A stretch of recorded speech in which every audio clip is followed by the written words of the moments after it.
So Billy, in Maid you played a really complex character. What kind of experience has it been? For Maid, Yes.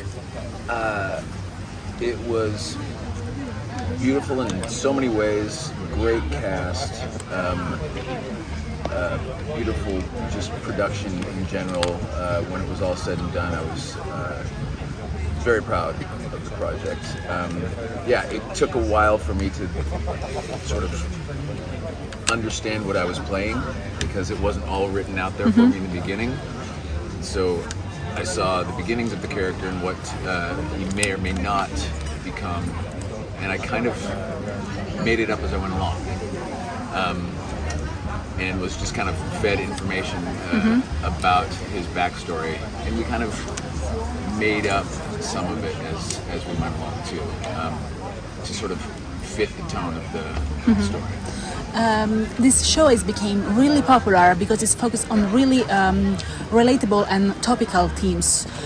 Do you think this is the reason why people love this show so much? Because I mean, when I start talking to other people about this show, everybody say to me, "Oh, I love Maid," and people from all different ages and male or female audience. So, in your opinion, why this show became so popular?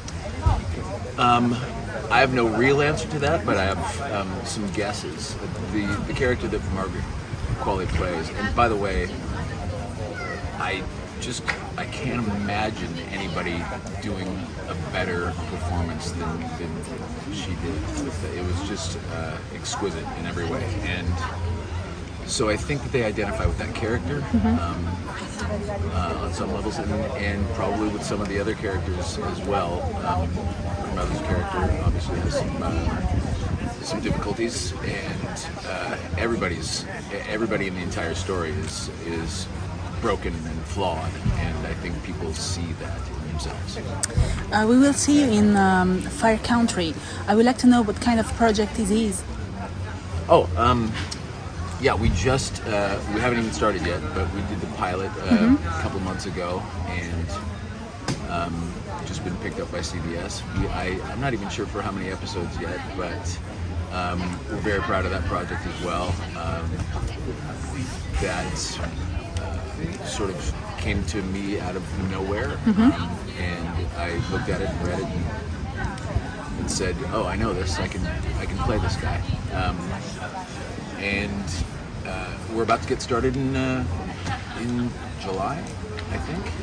But it's essentially about a group of California wildfire fighters who happen to be sort of a makeshift family as well. They live in a small town in Northern California, and their life is essentially protecting the area from fires. And I'm sure it'll take us into other storylines beyond fire. But we're all excited to get started. Do you think the Twilight Saga would have been the same popularity if it was released nowadays? I don't know. It came along at a time when there seemed to be a rising popularity, not only in young adult stories, but vampires were very hot at the time. And I don't think that ever goes away with folklore like vampires and such. I think that there's always an appetite for that. So I have a feeling it would have a similar popularity now, but maybe not as huge as it was. And when you did realize that the Twilight Saga has become a global phenomenon? When did I realize? Yes. Pretty much right away. When I signed on and we started shooting the first movie, there were more people around than I've ever experienced on a movie set. And by that I mean not just the crew that we had, but there were people coming from all over the place just to get a glimpse of what we were doing. And so that was odd and a new experience, but I could tell right away that it was going to have some popularity. Which are the movies you grew up with, the one that shaped you when you were a teenager?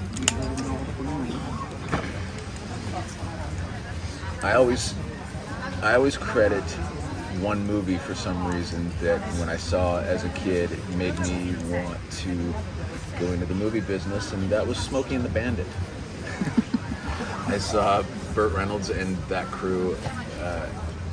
Looks like they were having more fun than adults should be able to have, and I was like, I think I can do that for a living. Didn't start out that way. I mean, I started out on the music track, and I was trying to, I was trying to be a rock star. But fell into movies and television, and thank God that's how I made my living since then, and not by music, because that's a tougher business. Thank you so much for your time. Thank you. Thank you. Appreciate it.